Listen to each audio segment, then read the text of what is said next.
What's up, everyone? We are Riddlebreak, and you are watching Channa Channa Channa podcast. Thank you for tuning in.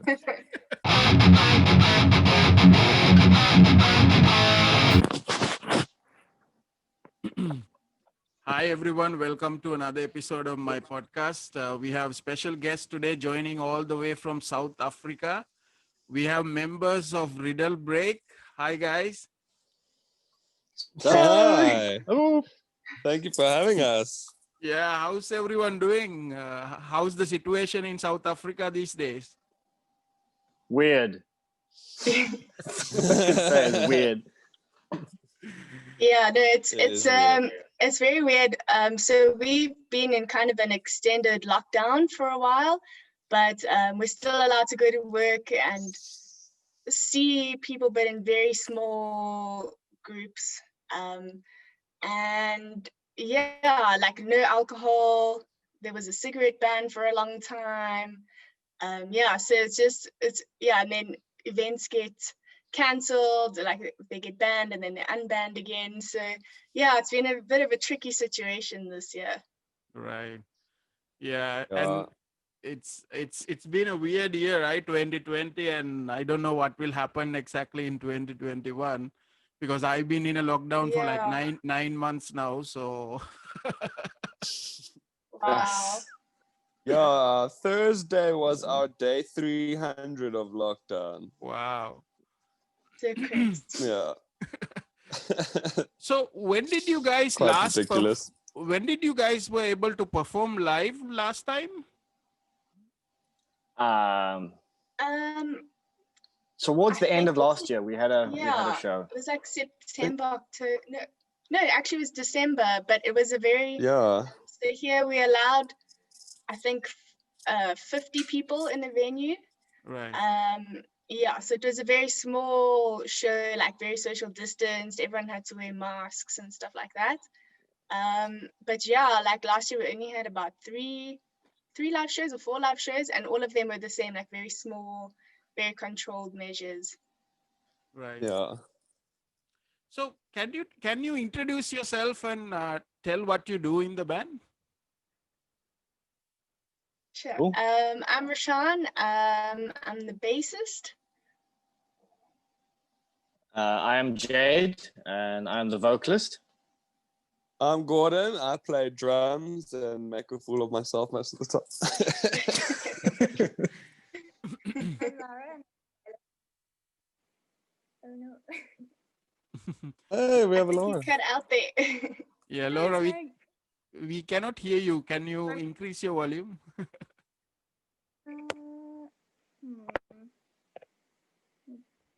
How do I do that? There we go. Should be okay now. Yeah. Sounds better. Yeah, That sounds sounds better. better. Okay. I'm Laura and I play violin. Right. So it was kind of I got to know your band from a friend which you guys work with, Devo. So he introduced me to the band and then I started listening. And even just today when I was walking in the morning, I was listening to Allegiant, The Hog, Something Sick, and all these songs which are really, really great.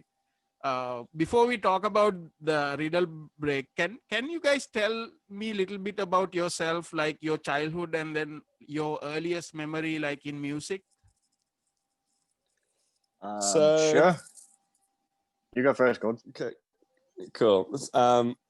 So I actually grew up in Mauritius, and obviously I think most people would know it's a little island to the south of Madagascar. Right. And so our music that we got all the way out there was very limited, very, very limited. So my first memory of music that I could hear the words and understand them was actually Britney Spears. And immediately I was drawn to it. I was like, this is English. This is amazing. Right. Because it's all French in Mauritius. So yeah, I mean, I was quite embarrassed about that for a while, but now that I think about it, Britney Spears makes some good music, right? Let's be honest. Yeah. So yeah, that's honestly. And then yeah, my parents don't really listen to music at all. They'd rather just sit in silence. So I've kind of made it this far on my own.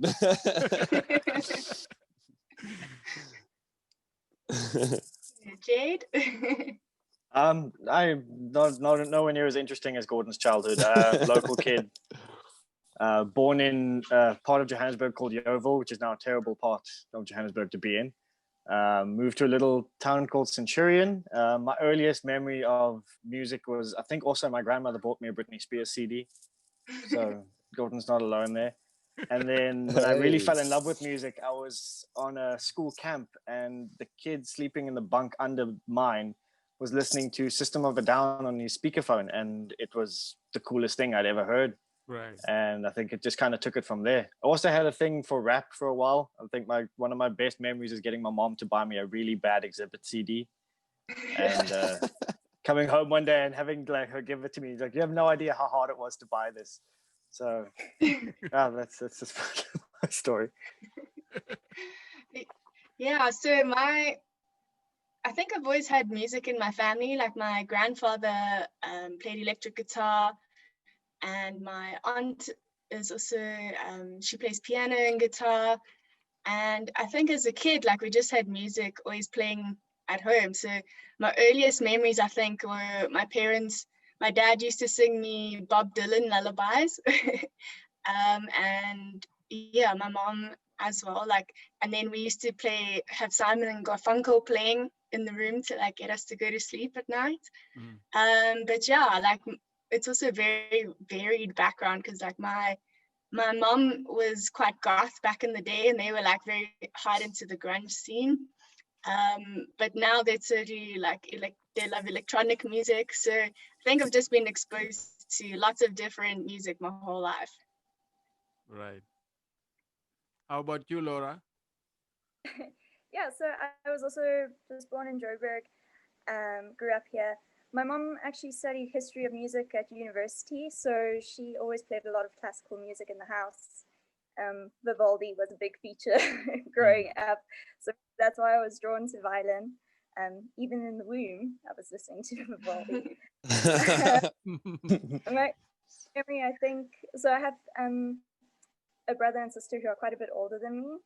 I think the contemporary music, they had a lot of influence on my taste.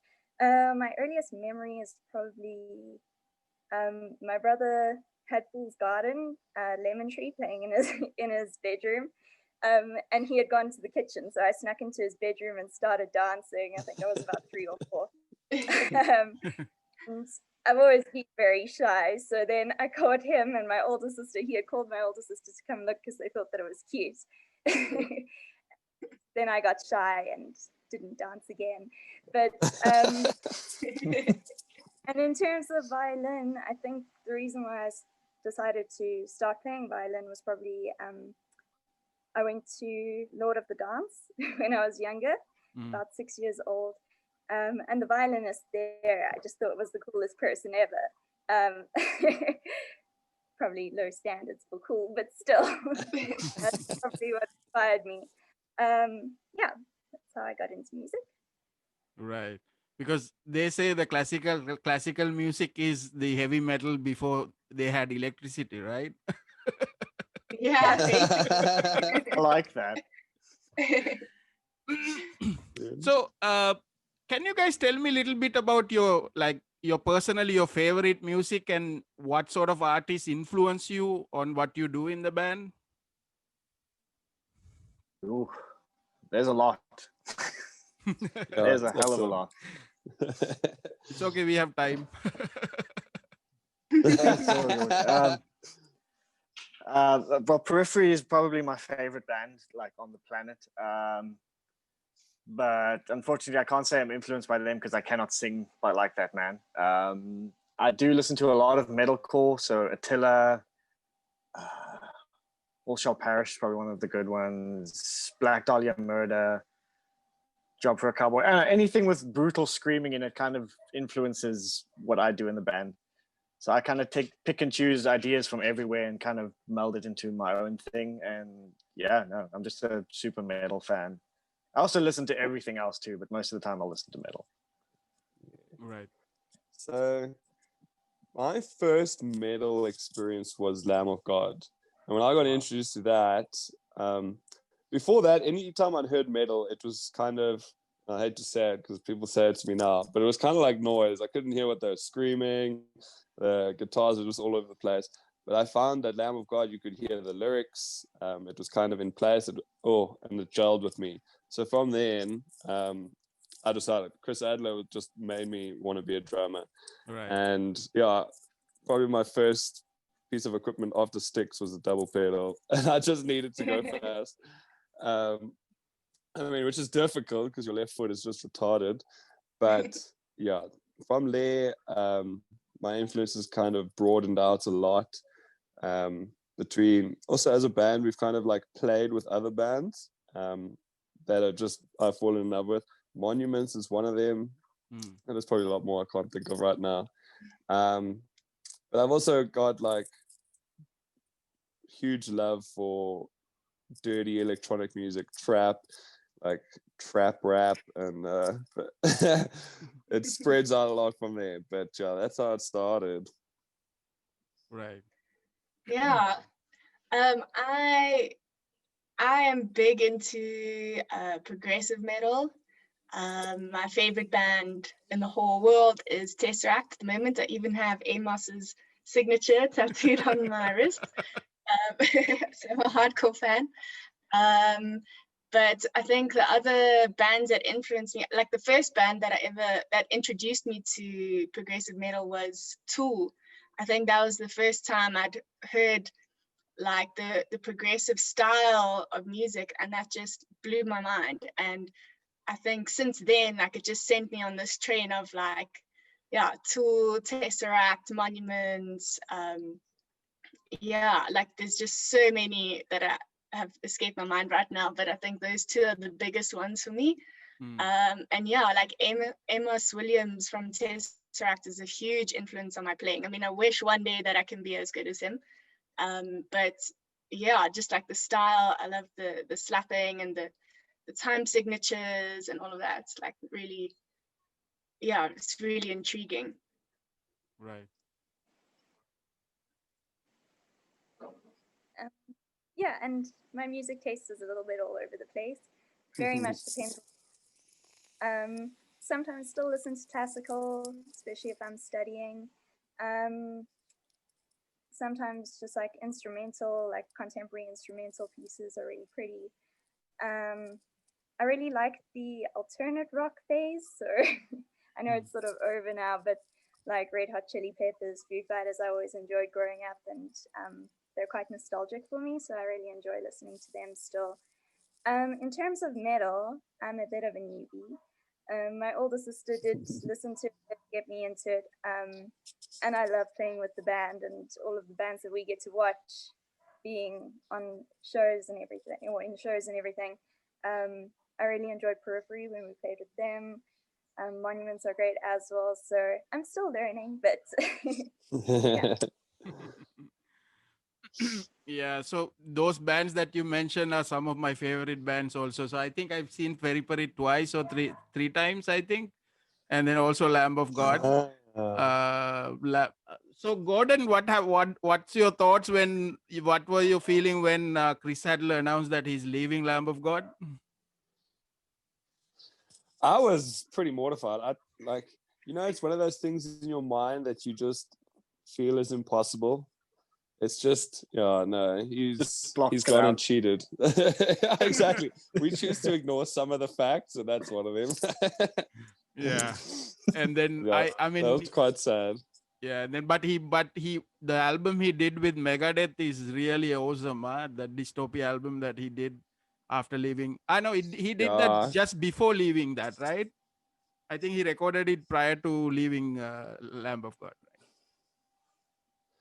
I swear, anything he touches, he's just so well musically inclined. I feel the drums he writes for the music just fits so well.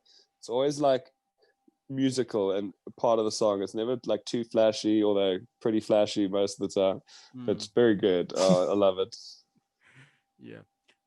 So I was earlier I was talking to Jade and I was telling him that I was quite ashamed of myself as a metalhead because I only discovered South African bands just last year, just in 2020, because I didn't know any except for Valverdania. I didn't even know they were from South Africa until I just, so I started listening to Yeah. some of the South African bands, and I heard that there's like a metal scene. So can you tell me a little bit about the metal rock scene in South Africa? Jade, do you want to take Sure. this one?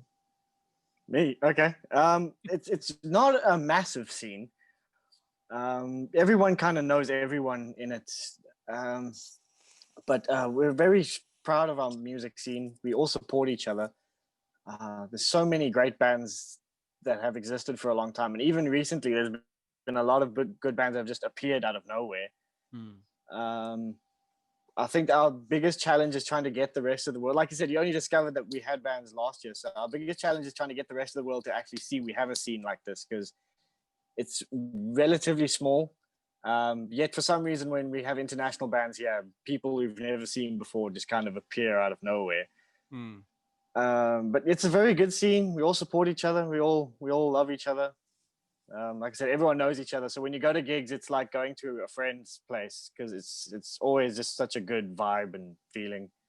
It's kind of shitty that we can't exactly have that at the moment. Right. Yeah. But yeah, it's quite a strong scene. It's also quite weird. We're determined, if we anything. do have, yeah, definitely.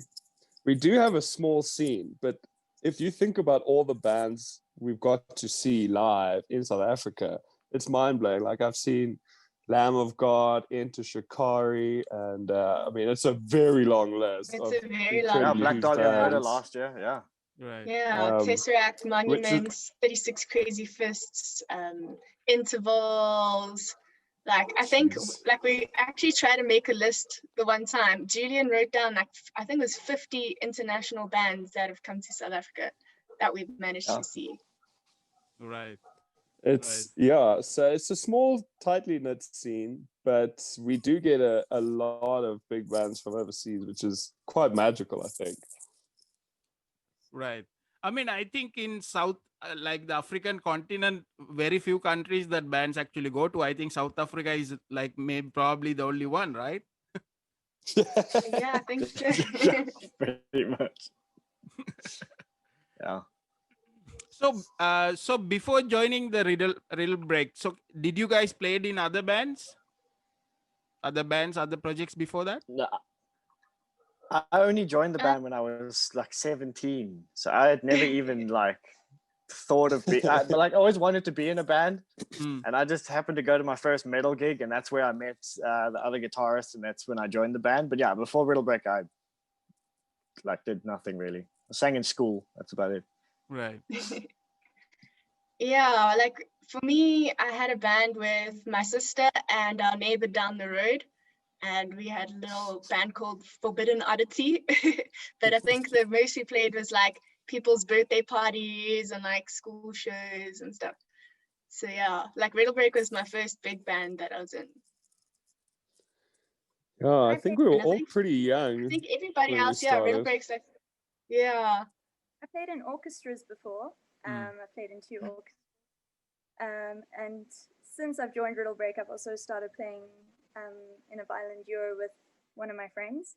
So we play at weddings and events occasionally. I mean, with lockdown, that sort of stopped for the time being.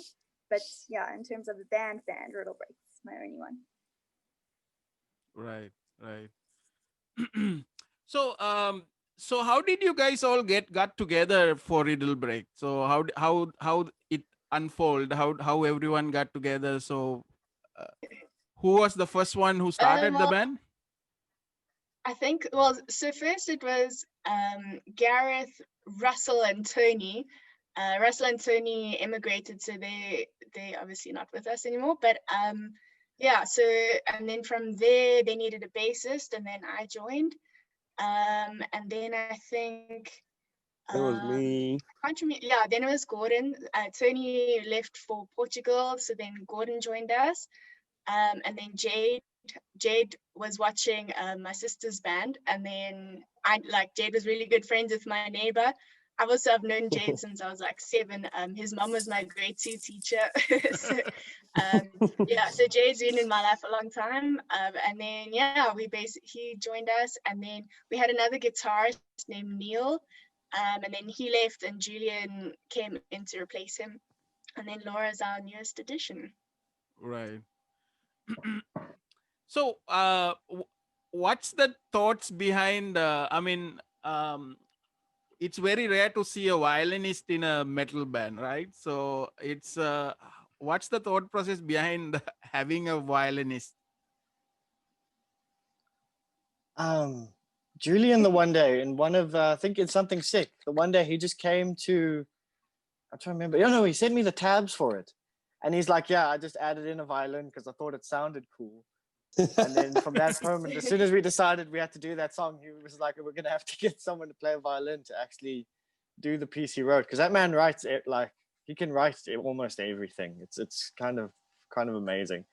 Right. But yeah, and then with when we moved on to like bigger guitars with more strings, Julian kind of decided that we needed to incorporate the violin more, and then that's kind of where we are now. Right. In most, there's a lot of space in the treble line, so the top register is sort of unoccupied, so it just adds an extra layer to be able to add to sort of complement and contrast everything that's happening. That's like deep grungy stuff at the bottom. Yes. Right. Yeah.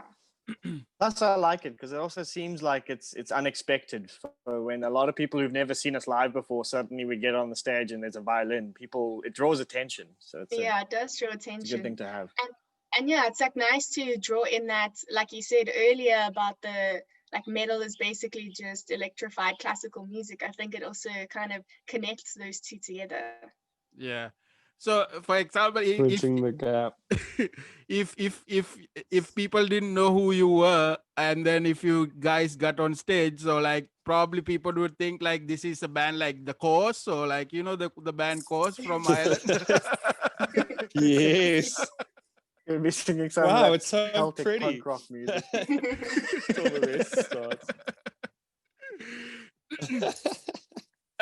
So can you describe the sound of Riddlebreak? How do you describe it? I think in our bio we wrote that it's like a bear, the sound of a bear hurtling through space. So it's basically obviously the metal screaming, but also with really pretty, intricate parts, heavy breakdowns, lots of contrasts, opposing time signatures, I guess weird song structures. It's difficult to describe because we try and take our influence from a lot of different places, and it's kind of a mishmash of a lot of things. So I guess you kind of have to listen to it to really understand. Yeah, it's very hard to describe and put into a specific box because we're all just influenced by so many different things. Yeah, you can listen to it and help us tell us what it is. That would be great. You can tell us what we are. We've been asking that question for years. Because I really loved it because I really love progressive music, like progressive rock, progressive metal. So I really love that feeling of that songs. And then you have the breakdowns and that metalcore that I was like walking and listening, and then I want to like break down, and it's really I really love how you have incorporated both of those styles. I know that you are also writing some new songs. So what's the process for writing the songs? So how does it work? How you write the music? What's the process? So what normally We're happens? all kind of involved. Yeah. Sorry. The guitarists will come up with some of their riffs and some of their stuff. Normally Julian and Gareth, obviously, and they'll bring that to the band. Well, they'll normally write it on Guitar Pro and then send us a little teaser of it. We can kind of get familiar with it because it's normally in some ridiculous time signature that you can't just hear it and play along to. So after maybe 2 or 3 weeks where people have kind of been able to learn to tap their foot to it. We'll come and workshop it with the band. And then we kind of all have our part to play. We'll listen to it a few times, jam it, maybe like, what if we tried this? What if we double this part? What if we cut this part chop out and and put it here? change. And through that process, we kind of build up to the final song. Well, how you hear the final song. And we're like, maybe we should do this more. And it's normally a little bit of a tedious task. Like, do we play this 3 or 4 times? And everyone's like, I want to play it 5 times. It's so sick. It's like, no, that's too many. But that's kind of the process that we go through. Yeah. Right. You have an EP that was released in 2016. I think it's called Collapser. Yes. And I know that this actually got an award, right, on the South African Metal Awards. Yes. Yeah, we got EP of the year. It was quite amazing. And you guys were also the influential band of the year as well, right? Yeah. Yeah, that one was- took us that by was surprise. a peer vote. Yeah. So at the award ceremony, they actually had a vote from all of our peers of who they thought the most influential band was. So that was really an honor for us to get that. It was really meaningful to know that that's what our peers thought. Right. One of the songs on that album is one I like is Something Sick. So Something Sick, which has a lot of violin in it. So Laura, how's that song, playing that song, Something Sick? It's a lot of fun. I really enjoy it. It's, yeah, as you said, very violin heavy song, so it's always fun to play. I actually didn't record it on that EP. That was the previous violinist Dave. But so that was the first song that I ever played with Riddlebreak. Initially, that was the only song that I would play at performances. Simple. So yeah, it's got a special place in my heart. It's what got me into the band. And yeah, it's a fun song. It's easy to follow. Everyone always seems to enjoy it. So yeah, I really enjoy it. Yeah. And I think my favorite song from you guys is Allegiant. So and it has an amazing video as well. So can you tell me a little bit about this song and the video that you created for this? Yeah, I think Jade knows more about the lyric side, but like just in terms of the video, we wanted to create sort of like a miniature movie, and you know, something that was going to be very different to your average music video, something that was going to portray the emotions that we're feeling at the time. And so I made all the masks for the music video. Like these big scary, they're bunny rabbit skulls, and then obviously just the ears kind of look like horns, and then there's the fluffy bunny rabbit masks. And yeah, that it just shows the juxtaposition between light and dark, and how everybody has a piece of darkness within themselves. And yeah, I think Jade can tell you more about the lyrical content there. So I'm a bit of a massive nerd, and I very into a world called Warhammer 40k series, and there's a book from that called The First Heretic that I've actually got right here next to me that very heavily influenced the idea behind the song, which was, as Roushan said, it's this contrast between light and dark, and how being unified can kind of help us get over things. If, like, let's say like an army of people who feel weird about who they are, all together feeling weird as a collective kind of makes us stronger, if that makes sense. I remember Julian telling me about the actual song itself, the big open parts that sound like the breakdown. I think he actually wrote that first before anything else, and then kind of built the rest of the song around it. I might be wrong, and he might kill me for it. But yeah, it was an opportunity to write about something I love, and awesome way to turn it into a positive message, and that's pretty much how that song came to be. Right. So you guys were able to perform several shows. You were able to support some of the international artists. So can you tell me what are your favorite performances? What shows you? Maybe each one of you can tell what were your favorite show to perform.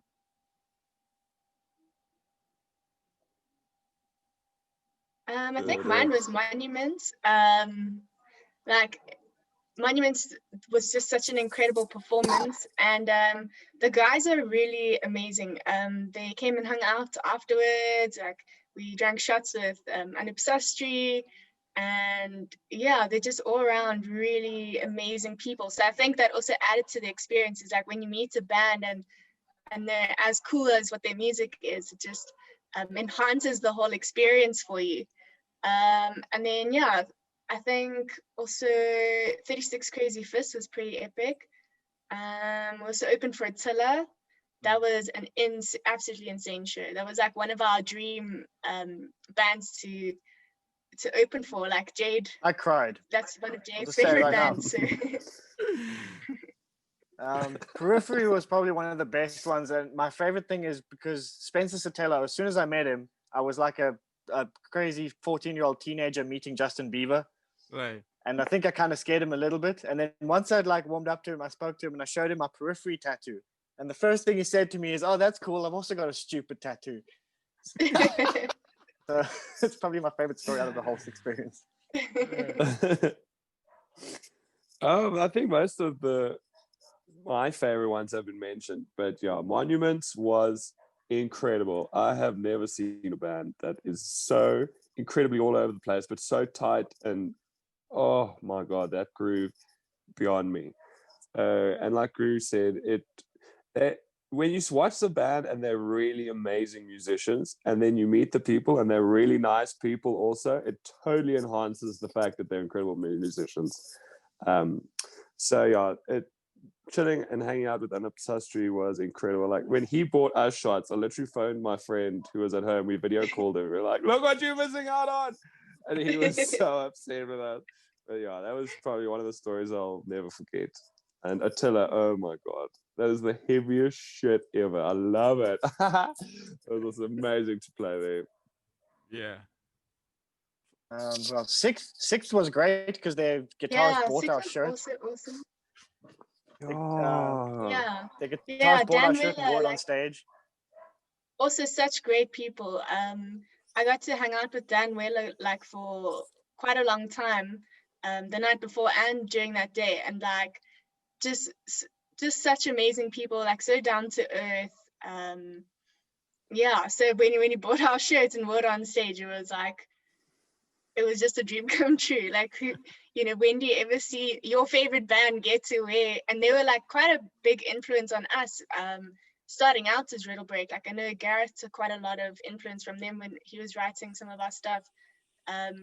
Yeah, so seeing your heroes that have influenced you so much on stage with your shirts is just like it doesn't feel real. Right. Yeah, incredible. How about you, Laura? I think that the Cranked Up festivals have been my favorite. It's just it's like a whole day festival. Lots of local metal bands, and then I think 2 international bands. I think the 2017 was the first time that I ever played with Riddlebreak, was at the Cranked Up festival. And then the following year, I think I'd settled into the band a bit more. We got to play on the main stage, so that was my favorite. And I think that it was Norma Jean and Periphery that year, who were the international bands. Really enjoyed that. Right. Yes. So, you guys performed outside of South Africa already, or not yet? We have. Yeah. We didn't go too far. Yeah, Right. it's not too far, just next door. But yeah, that's what a crazy metal scene. It's absolutely insane. Also small, but everybody in Botswana travels for this one festival. And it's like a bikers rally, but for metalheads. So everyone's like in black and studs and like thick leather jackets. And leather and spikes. Incredible. Yeah, Yeah. And it's like 40 degrees outside. Yeah, it's super hot there. Yeah, But it's incredible. I've seen that video on YouTube that they have Botswana. They have like metal cowboys, like they wear all the gear, Yes. like, right? Yes, yeah. We're part of that. Yeah, that was so great. That's amazing. So you open also. You played with Unearth and Protest the Hero as well, right? Yeah. Yeah, that was actually one of our first That was our first shows crank up, we yes. did. Yeah. Okay. So now, of course, now with the COVID, there's with the lockdown, there's no shows. But what have you been working on during the lockdown, and what's coming up? I know that there will be some new songs coming up. Can you tell me a little bit about it? Jade? Me? Oh, okay. So we've been hard at work recording 2 new songs that we're gonna all put together. So next week, I think the 29th, Roushan, am I right? Yeah. 29th? There we go. Yes. So on the 29th of January, we're gonna be releasing a 4-track EP called Architeuthis. And then on that will be our 2 newest songs that we've been working on very hard during the lockdown, kind of finding places that we could still record at and getting it mixed and still doing art while still not actually be able to actually go anywhere and do anything. So we were hoping to do a full album, but obviously last year decided that was not going to happen. So hopefully this little EP will keep everyone satiated until we can get a brand new full release out. And yeah, we're very much looking forward to seeing what people think. Right. Are you Yeah, guys also it's been- considering performing live streams? We did one. Sure, we could do it again. Right. What do you think about all this now with the live music? Everything is live stream. What do you think about this change? It's weird because when we did our live stream, I couldn't get over the fact that I was yelling at a camera instead of a person. Like the camera doesn't give me feedback. I don't know if the camera is enjoying my song, so I really didn't know what to think of the whole experience. Right. But I'm sure, like, if it became the norm, I'm sure it would be something that you could settle into. But at least, or even if you could have like people who are watching the live stream, if you could at least see them, that would help. Right. In my opinion. But it seems to be the way that everything's moving at the moment, especially because it's a lot cheaper to actually watch a live stream of your favorite band than to pay like quite a lot Right. to go watch them live. Yeah. And then what I realize is that before I was just watching the bands who come to the Philippines or go to Singapore, I have to travel. Now I can actually watch bands who are in the US or anywhere else because from the live stream, which especially if it is happening in a reasonable time of the day, then I will be able to watch it. Yeah. Plus, it's from the comfort of your own home. So I mean, you got snacks. You don't have to dress for the occasion. So I can see where there's the positives in this as well. It's weird though, right? Watching metal from the couch, like it just feels a bit wrong. Yeah, like it feels weird to Stand up. headbang. So your dog always looks at you weird when you start mosh pitting around on your own. Yeah, it happens to me because I started watching like the very early the shows from the US. So because it's like 9 p.m. there, it's like 8 a.m. here. So while I'm watching, my wife is like cleaning the room, the bedroom, and she's like, I'm headbanging, with the headphones and Yeah. Well, that's the best though. So how is the response to all the music that you put out? How is the response? How's the following? I know you have songs in Spotify and all the streaming media as well. So how is that? How is it? How's the feedback from the fans? So people. Seems good. Yeah. I mean, what as was it far last as year? mental- The weirdest.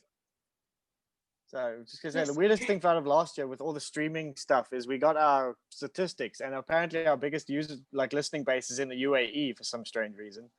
Yeah. But yeah, we seem to have a bit of a following, and it's growing slowly, which is always good. So, Sean, Right. sorry, you were gonna say. Oh yeah, no, I was saying in terms of like metal not being as big in South Africa, it's a bit more difficult to get a large following. But sorry. Yeah, like it's slowly growing and progressing, which is always nice to see. And we always have such great feedback from our fans, which is always awesome. Right. So how long you guys been working with Devo? Because I got to know you guys from Devo, right? So Yes. I think like How a long year. has it been? Yeah. I think it was about a year or 2 years. I can't remember. Like it's all been I think such it's 2 years because we had think Devo it's with 2 us years. before all the shit went down. Yes, pre-lockdown. Yeah, pre-lockdown. right. Because I don't know how I got connected with Devo, because I think somehow I was connected to a band that he was promoting, and then somehow we got connected, and then that opened up the South Africa to me, to the South African metal scene because of that. It's amazing that, right? You Yeah. just find a little nook and cranny somewhere of amazing metal, and you're like, ooh, hello, I can listen to this. Yeah, because I got to know, like, Robin Ferguson, then like Mike Pyjama, the Yes. Pyjama Planet, those bands. And so there are so many amazing South African bands, right? Artists and bands. Yeah. No, there's tons. There's so many. Yeah, there's so much talent. Right. Yeah, there really is. So guys, what's your message to the viewers of the podcast and also the people who support you? Please check out our new EP next week and let us know what you think. We appreciate any feedback we get. Hope everyone's staying safe, and we hope to see everyone once we can actually be all together again. Anyone else want to add something? If If we're ever allowed out of our homes again, we'd love to see you. We'd love to see you and your faces. Right. Anybody you guys want to shout out to? Maybe you can do it individually.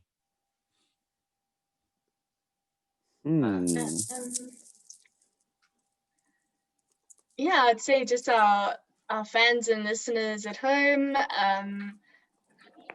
I guess my family for always being very supportive. We always have band practice in my parents' garden. So for being so patient with us over all the years. I think to Clint Watts for our album mixing and mastering and recording. To Kyle Buerta. He also, we couldn't always get to Clint to record some of the stuff. So Kyle, who lives with Gareth, helped us out there because of all the lockdown restrictions. So made a little vocal booth in his room between the two cupboard doors where we could record vocals from. So thank you. Yeah. And then Russell McCallahan, he did our lyric video for A Momentary Brightness, which will also be out soon. And then obviously Devo for keeping us in tip-top shape. Always, he organizes us and gets us all these awesome interviews. Thanks to Devo as well. I don't know if you guys want to add. Yeah, so Nathan Ferreira did the artwork on some of the new tracks that you'll see soon. It's actually the album cover of that giant squid in space. Amazing. And then the previous artwork for the first two tracks was done by Chris Valentine. Both of them amazing artists. So thanks, boys. And then I guess to Gareth, who's stuck at work now. Big shout out to him. Yes, and all the listeners that have joined in to come and check out these strangers from a faraway country. And Julian, who's lovely to meet you. Sitting in the dark. Yeah, Julian, who's sitting without electricity. Oh, big we love you. Big oof. He can't even listen. He'll get this message one day. Laura, Jade, do you want to also shout out to anybody? They've all pretty much been covered. I can say a shout out to my girlfriend, but she's sitting right there just looking at me. No, just a big Yes. thank you for having us, and yeah, shout out to Devo for getting us this, and yeah, Laura. you? Yeah. Shout out to anyone who goes and listens to our stuff after this. Thank you for your time. Yes. Yes. We all have a lot of it now that we're trapped in lockdown. So Yeah, exactly. So Right. now that you have so much free time, go listen to Architeuthis. yeah, You know you want to.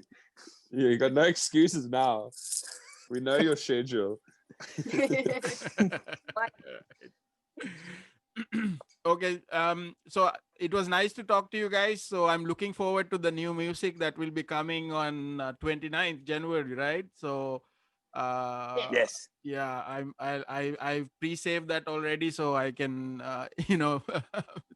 I will not forget to listen to it. So I'm looking forward Sick. to that. And so tell everyone how they can follow you on social media. Oh, we're on We're on everything. everything, pretty much. Except Twitter. Like we don't really keep updated with Twitter, but we Facebook, Instagram is probably the best ways. But we're on all the streaming platforms. Yeah, Spotify, That's at iTunes, Riddlebreak. Deezer, iHeartRadio, all the things, all the things. All the things. So yeah, wherever you want, Search Riddlebreak. Bandcamp. We're there. Yeah, Right. yeah, wherever Probably you want even to on listen, like SoundCloud. whatever your preferred one is. Yeah, SoundCloud. Wow. It's Right. everywhere. Okay. So Jade, Roushan, Laura, Gordon, thank you for joining the podcast. Stay safe. Thank you so and, much, man. Yeah. Stay metal. You Thank, too? thank you Peace, so much bro. for having us. Rock Thank on. you. Yeah. We'll see you in the future.